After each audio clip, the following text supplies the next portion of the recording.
किसी भी समाज की जो रीढ़ है वो उस समाज के संस्कार होते हैं। ईरान के शाह की कहानी आती है। क्या कहानी आती है? कहानी आती है कि उनकी लड़ाई हो गई पर्शिया के राज्य के साथ बगल में। अब जब उस समय का समय था, उस समय में क्या होता था कि युद्ध करने के लिए जाते थे, और यदि दोनों देश बड़े बड़े हैं तो दोनों एक साथ हमला नहीं करते थे, क्योंकि दोनों की आधी आधी सेना कट के खत्म हो जाएगी। वो क्या करते थे, इधर उधर खेमा लगा के बैठ जाते थे, प्रतीक्षा करते थे कि सामने वाले की रसद कब खत्म होगी। जब सामने वाले की रसद खत्म हो गई तब हमला करेंगे, तब जीतेंगे। दोनों एक दूसरे के सामने खेमा लगा के खड़े थे। 9 महीने गुजर गए थे। इतनी देर में ईरान के एक संत थे, उनने कहा ये लोग तो लड़ते रहेंगे, मैं प्रवृत्जा करके आता हूँ। जैसे ही वो प्रवृत्जा पर निकले वैसे ही सामने वाले देश के सुल्तान ने उनको पकड़ लिया, बंदी बना लिया। ईरान के शाह को पता चला तो उसने चिट्ठी भिजवाई। उसने चिट्ठी भिजवाई कि आप उनको छोड़ दो, हम लोग आत्मसमर्पण करने को तैयार हैं। तो पर्शिया के सुल्तान को बड़ा आश्चर्य लगा। उसको लगा कि जिस देश की सेना को हम लोग सामने की लड़ाई में नहीं हरा पा रहे, वहां पर एक व्यक्ति के अंदर ऐसा क्या है कि पूरा का पूरा देश आत्मसमर्पण करने को तैयार है। तो उन्होंने कहा इस एक व्यक्ति के अंदर ऐसा क्या है कि आप सबके सब आत्मसमर्पण करने को तैयार हैं। तो ईरान के शाह ने कहा उस व्यक्ति के अंदर इस देश के संस्कार निवास करते हैं। बोले देश तो भूमि के ऊपर खिंचा हुआ टुकड़ा है, आज चला जाएगा कल नया बना लेंगे। बोले यदि इस देश की संस्कृति चली गई, इस देश के संस्कार चले गए तो हम लोग किसी मूल्य के नहीं रह जाएंगे। हम लोग भी सोच के देखें कि यदि आज की तारीख में हम लोग जाएं और दुनिया के सामने बोलें कि भगवान राम हमारे यहाँ पैदा नहीं हुए, भगवान कृष्ण हमारे यहाँ पैदा नहीं हुए, बुद्ध कौन नहीं जानते, गुरुदेव कौन नहीं जानते, विवेकानंद कौन थे हम नहीं जानते, रामकृष्ण परमहंस कौन हम नहीं जानते, महर्षि अरविंद हमारे यहाँ नहीं थे साहब, रमण महर्षि हमारे यहाँ पैदा नहीं हुए थे, सब लिस्ट में से आप हटा दीजिए।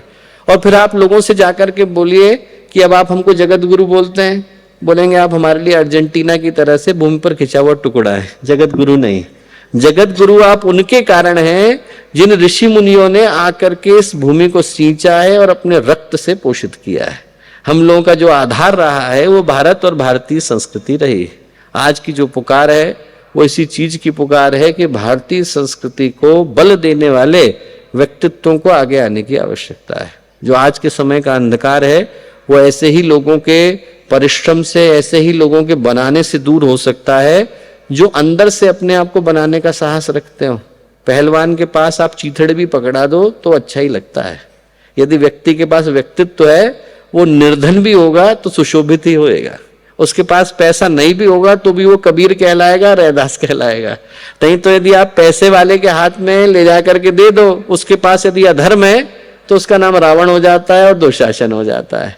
व्यक्ति के पास यदि चिंतन में अधर्म है तो पैसा भी उसके पास जाए तो अपने जाने के दिन गिनने लगता है। लक्ष्मी माता भी कहती हैं कि भगवान जाने कब यहाँ से छुटकारा मिलेगा।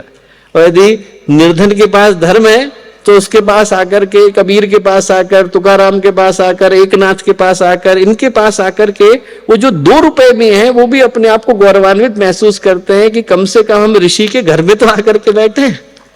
यदि आप दूध का प्याले ले जाओ और ऋषि के हाथ में छुला दो तो अमृत बन जाता है, और उसी दूध के प्याले को ले जाकर सांप की जीभ से छुला दो तो जहर हो जाता है। व्यक्ति जो है अपने व्यक्तित्व के कारण जाना जाता है। आज की जो पुकार है वो इसी चीज की पुकार है कि हम व्यक्ति के व्यक्तित्व को मजबूत बनाएं। वो गालिब ने कहानी लिखी है, शेर लिखा है बड़ा प्यारा, जिंदगी भर गालिब ये भूल करता रहा, जिंदगी भर गालिब ये भूल करता रहा, धूल चेहरे पर थी आईना साफ करता रहा। जो कहाँ है गलती, यहाँ आदमी साफ कहाँ कर रहा है, बाहर। बाहर से आभूषण टांग ले, घर बड़ा कर ले, इमारतें बना ले, पर यदि व्यक्तित्व 2 कौड़ी का है तो उसका मूल्य कुछ नहीं रह जाता। गुरुदेव ने एक ही बात बोली कि हम व्यक्ति के व्यक्तित्व को इस कदर मजबूत बनाएं कि उसकी उपस्थिति लोगों के अंदर प्रेरणा को पैदा करने का कारण बन सके। आज की जो पुकार आई है वो हमारे मन में एक ही संकल्प को लेकर के आई है कि हम जहां जाएं ऐसे व्यक्तित्वों को बनाने के लिए प्रेरित कर सकें, उनके अंदर इस चेतना को भर सकें, इस संकल्प को भर सकें, इस भाव को भर सकें कि वो अपनी उपस्थिति से समाज को नई दिशा दिखा पाने की स्थिति में आए। कि हम बदलेंगे तभी हम दुनिया को बदल पाने की स्थिति में आ पाएंगे। यदि एक दीपक जलता है तभी वो समाज में अंधेरे को दूर कर पाने की स्थिति में होता है। आज के समय का अंधेरा लोगों के मन का अंधेरा है, और वो तभी दूर हो पाएगा जब लोगों की चेतना में हम लोग प्रकाश की किरणों को उपस्थित कर पाने की स्थिति पैदा कर सकेंगे। हमारे YouTube चैनल शांति कुंज वीडियो गायत्री परिवार को सब्सक्राइब करें एवं बेल आइकन जरूर दबाएं ताकि गायत्री परिवार की विभिन्न गतिविधियों की जानकारी आपको मिलती रहे।